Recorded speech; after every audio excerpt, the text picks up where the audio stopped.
आगे बढ़ते हैं। डोनाल्ड ट्रंप ने ईरान के लड़ाकों को खत्म करने के लिए अपना सबसे खतरनाक बम वर्षक उतार दिया है। 15 मार्च को तैनाती के बाद डोनाल्ड ट्रंप ने B-2 बॉम्बर से यमन पर पहली बार सबसे बहुत बड़ा हमला किया है। धमाका देखने के बाद प्रेसिडेंट ट्रंप ने खुद हमले का वीडियो जारी किया और ईरान को भी आखिरी वार्निंग दे दी। ट्रंप ने ईरान से कहा कि जल्द से जल्द एटमी डील फाइनल करो, नहीं तो बहुत बुरा होगा।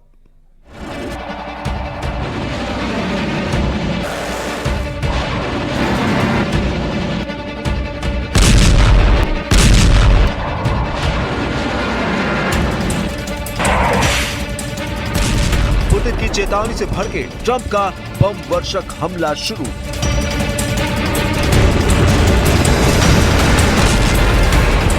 ट्रंप ने खामेनेई के रॉकेटबाजों को B-2 से उड़ा डाला।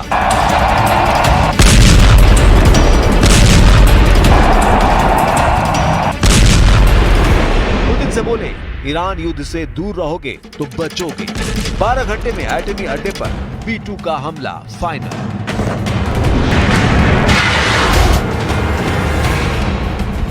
बहुत सुना होगा B-2 बम वर्षक, अब धमाका देगी। बहुत सुना होगा ट्रंप का गुस्सा, अब उसका खामियाजा देखिए। बहुत सुना होगा सुपर पावर से टकराने की धमकी, अब उसका अंजाम देखिए।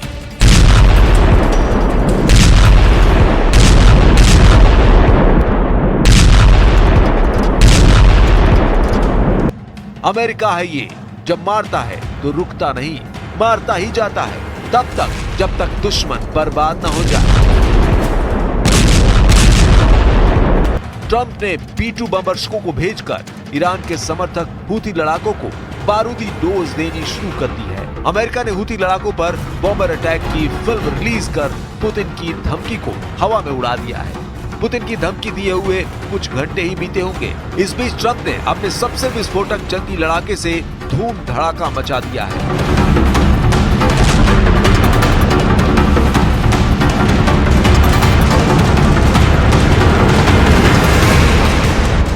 यमन में अमेरिका ने बेहिसाब बमबारी की है। सुपर पावर ने हमले में B-2 बॉम्बर को फ्रंट लाइन पर रखा।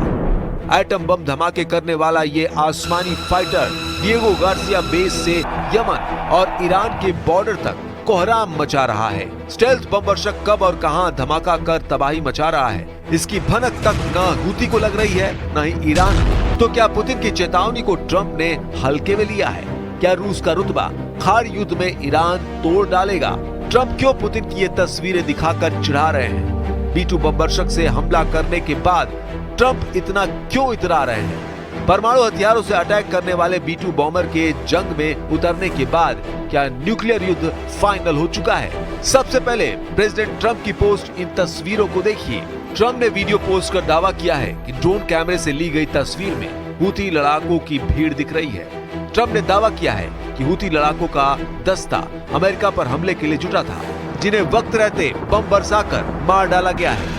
यह हमला जंगी जेट से किया गया या फिर B-2 बम वर्षक से, इसकी जानकारी ट्रंप ने नहीं दी, लेकिन उन्होंने सोशल मीडिया पर पोस्ट में जो लिखा है उससे खामेनेई का गुस्सा भड़कना तय है।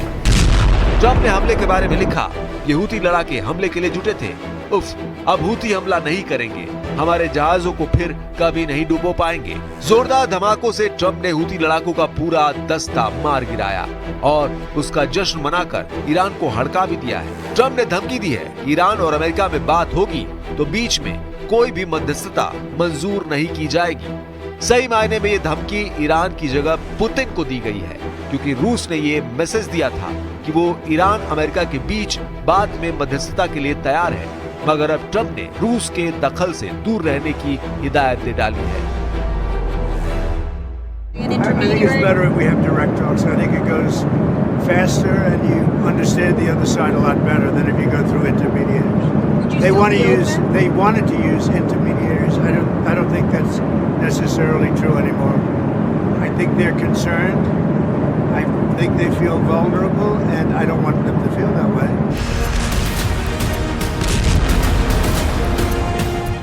ट्रंप बार बार ईरान को डरा हुआ, कमजोर बताकर एटमी डील करने का प्रेशर बना रहे हैं, जबकि रूस ये होने नहीं देना चाहता।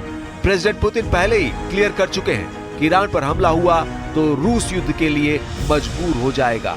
रूस के सख्त रुख को देखते हुए भी ट्रंप रुकने को तैयार नहीं है। 15 मार्च को लड़ाकू जेट और मिसाइल हमलों के साथ यमन में हूतियों के खिलाफ सैन्य अभियान शुरू करने वाले ट्रंप ने हूती लड़ाकों के ठिकानों पर 200 से ज्यादा हमले करवा दिए हैं। हद तो यह है कि अब ट्रंप ने हूती लड़ाकों पर एटम बम गिराने वाले B-2 बम वर्षक से हमले शुरू कर दिए हैं। Defence media website the war zone ने ये जानकारी एक अमेरिकी अधिकारी के हवाले से दी है। मगर ये बात अब साफ नहीं कि कितने B-2 बम वर्षकों ने हूती पर हमला किया।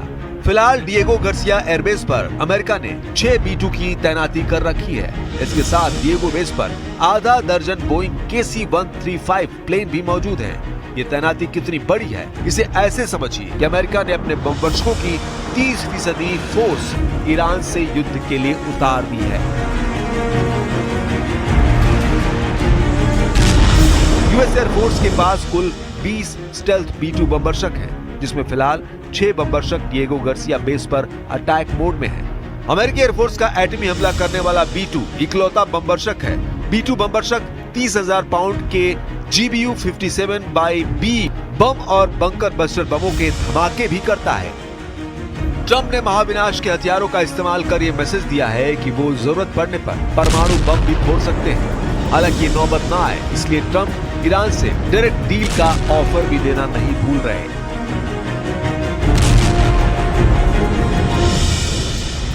You said you don't think they want to use intermediaries anymore. Did they send another letter? Yeah. Did the UAE let you know about this? I know for a fact. I think they'd like to have direct talks. Iran अगर सभी बातों को दरकिनार कर Trump से टकराने का फैसला करता है तो क्या होगा, इसका फैसला व्हाइट हाउस में होने जा रहा है, जहां इजराइल के प्रधानमंत्री नेतन्याहू भी मौजूद रह सकते हैं। नेतन्याहू एक बार फिर से व्हाइट हाउस पहुंच रहे हैं। इजराइल ने जानकारी दी है कि प्रधानमंत्री नेतन्याहू 7 अप्रैल को व्हाइट हाउस का दौरा करेंगे, जहां वो अमेरिकी राष्ट्रपति डोनाल्ड ट्रंप के साथ ईरान और गाजा संकट पर फाइनल फैसला करेंगे।